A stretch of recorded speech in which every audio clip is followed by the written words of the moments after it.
무시당하고 모욕당할 거라 생각했지만 국무위원으로 권위와 역할을 존중받았다. 적극적인 업무와 제안 제출을 요구받았으며 의견을 내는 것에 독려를 받았다. 윤석열이 이재명 대통령처럼 국무회의를 진행했으면 나라와 자신들이 이런 꼴이 안 되었을 것이다. 익명을 요구한 국무회의 참석자가 기자에게 밝힌 신병입니다. 이재명 대통령이 취임하고 하루 지난 6월 5일 첫 국무회의가 개최되었습니다. 행정명령권자가 어떤 생각으로 국정에 임하고 장차관과 실무진의 능력을 이끌어내는가에 정부의 성패가 달려 있습니다.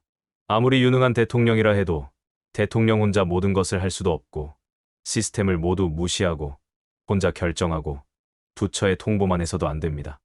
이재명 대통령이 강압적으로 명령하지 않고 장차관들의 전화번호를 주면서 어떤 의견이든 정책이든 현재의 상황에 도움이 될 정책이나 방법이라면 부담 없이 말해달라고 한 것도 윤석열에 길들여진 국무위원과 실무진들이 윤석열처럼 접근하면 살기 위해서 무능해지기 때문이고, 정작 일을 해야 할 장차관 실무진이 어떤 의견도 내지 못하고 최소한의 움직임으로 몸만 사리기 때문입니다.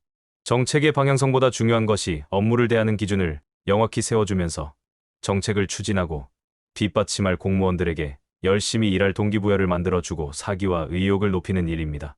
이재명 대통령이 가장 잘하는 것이기도 하고 성남시와 경기도와 민주당에서 성과로 이미 증명했습니다. 이재명과 정반대로 직무에 임했던 놈이 윤석열입니다. 역대급으로 무능했던 윤석열. 국정 전반에 역대급으로 무식했던 윤석열. 국정 업무의 이해도 자체가 제로였던 윤석열에게 정상적인 시스템은 아무런 의미가 없었습니다.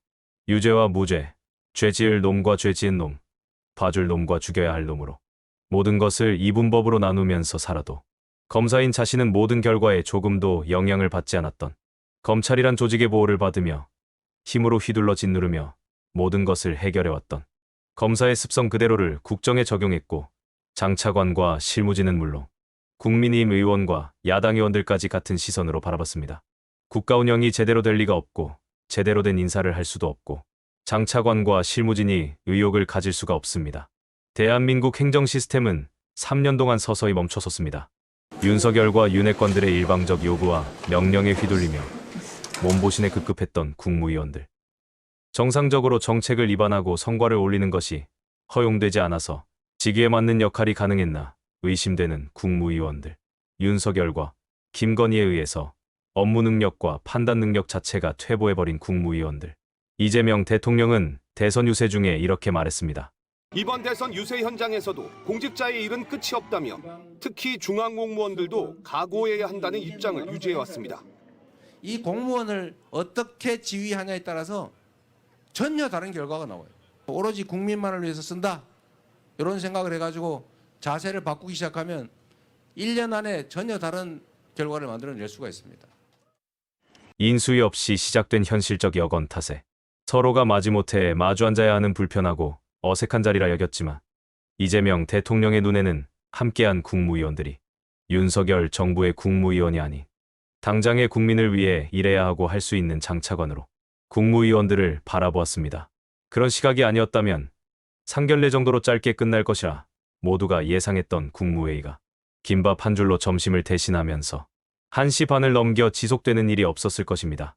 이재명 대통령의 눈에는 자신을 포함한 모두가 진보도 보수도 아닌 공직자, 당연히 국민에게 봉사해야 할 공복으로 보였을 것입니다. 이재명 대통령이 입장하고 국민의례가 이어졌습니다. 국무회의를 시작하겠습니다. 국민의례를 하겠습니다. 헌법기관인 국무회의인데 어수선한 모습이 그대로 보입니다.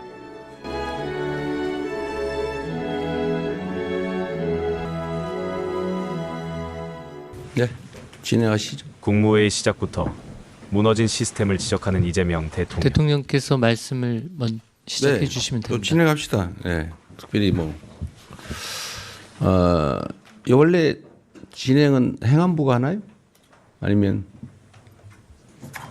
사회는 행정안전부 간사 의정관이 하고 있습니다. 의정관 하신다고요?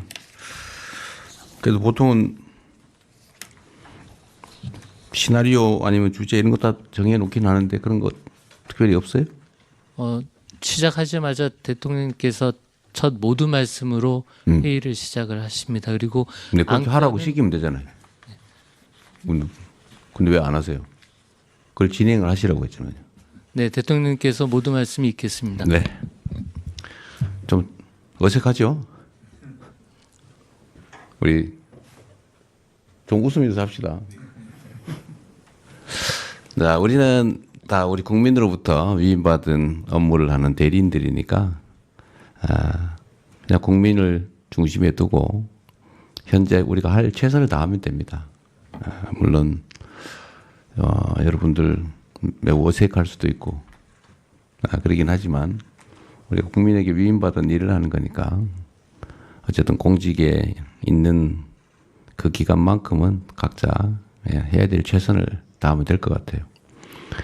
어쨌든 저로서도 아직 이 체제 정비가 명확하게 되기에는 상당한 시간이 필요한데 그 시간 동안도 우리 국민들은 어쨌든 어려운 상황에서 고생을 하십니다. 그러니까 최대한 저는 그 시간을 좀 줄이고 싶고 현재 여러분들이 또 헌법기관으로서 또 법률에 의해서 하실 일들이 또 있지 않습니까? 그래서 지금 현 상황을 여러분들이 각 부처 단위로 가장 잘 아실 거기 때문에 그 범위 내에서 제가 여러분들의 의견도 좀 듣고 또 저도 드릴 말씀 드리고 또 여러분들이 가진 권한 또 책임도 한순간도 소홀히 할 수 없지 않습니까? 그래서 오늘은 각 부처 단위로 현재 현안들 한번 체크를 한번 해보고 싶어요. 좀 어색하고 그러긴 하지만 그래도 최선을 다해 주시기 바랍니다. 취임 첫날 비상경제점검 TF회의와 다음날 전부처의 현안 체크. MBC에서는 이렇게 평가했습니다. 취임 첫날인 어제도 이재명 대통령은 밤 10시까지 비상경제점검 TF회의를 주재했는데요. 참석자들에게 개인 휴대전화 번호까지 알려주면서 제안할 게 있으면 작은 거라도 언제든지 연락하라고 당부했습니다. 과거 성남시장과 경기지사 시절 트레이드마크였던 이재명식 압박행정이 시작됐다는 평가입니다. 오전 10시에 시작해 3시간 넘게 이어진 국무회의. 잠깐의 상견례일 거라는 예상과 달리 회의는 점심시간을 훌쩍 넘겼고 점심으로는 김밥이 제공됐습니다. 10시에 시작된 회의는 도시락 회의로 변경되어 지속 중입니다. 취임 첫날 저녁 7시 30분에 시작된 비상경제점검 TF회의도 밤 10시까지 이어졌습니다.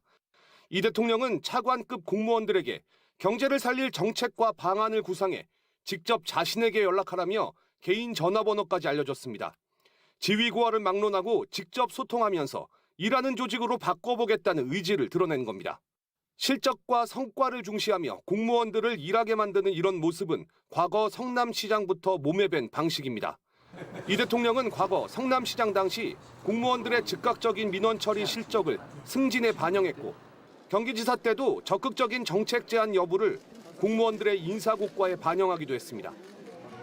이번 대선 유세 현장에서도 공직자의 일은 끝이 없다며 특히 중앙공무원들도 각오해야 한다는 입장을 유지해왔습니다. 이 공무원을 어떻게 지휘하냐에 따라서 전혀 다른 결과가 나와요. 오로지 국민만을 위해서 쓴다. 이런 생각을 해가지고 자세를 바꾸기 시작하면 1년 안에 전혀 다른 결과를 만들어낼 수가 있습니다. 대통령실에 연필 한 자루 줄 사람이 없어 무덤 같다고 비판했던 이재명 대통령은 각 부처로 돌아갔던 공무원들에게 즉각 복귀 명령을 내렸습니다. 이 대통령의 지시로 180여 명의 공무원들이 복귀했는데 대통령실은 조금씩 업무를 할 수 있는 기반이 마련되고 있다고 밝혔습니다. 불통이었던 인터넷망이 복구되면서 이 대통령이 첫 전자결제로 임명한 강훈식 비서실장은 오는 8일 전 직원 조회를 열어 대통령실 근무자들에 대한 기강 잡기에 나설 예정입니다. 정신이 제대로 박힌 한 사람의 고위직 공무원. 이재명 대통령이 세상을 어느 정도 바꿔나갈지 벌써부터 흥분됩니다.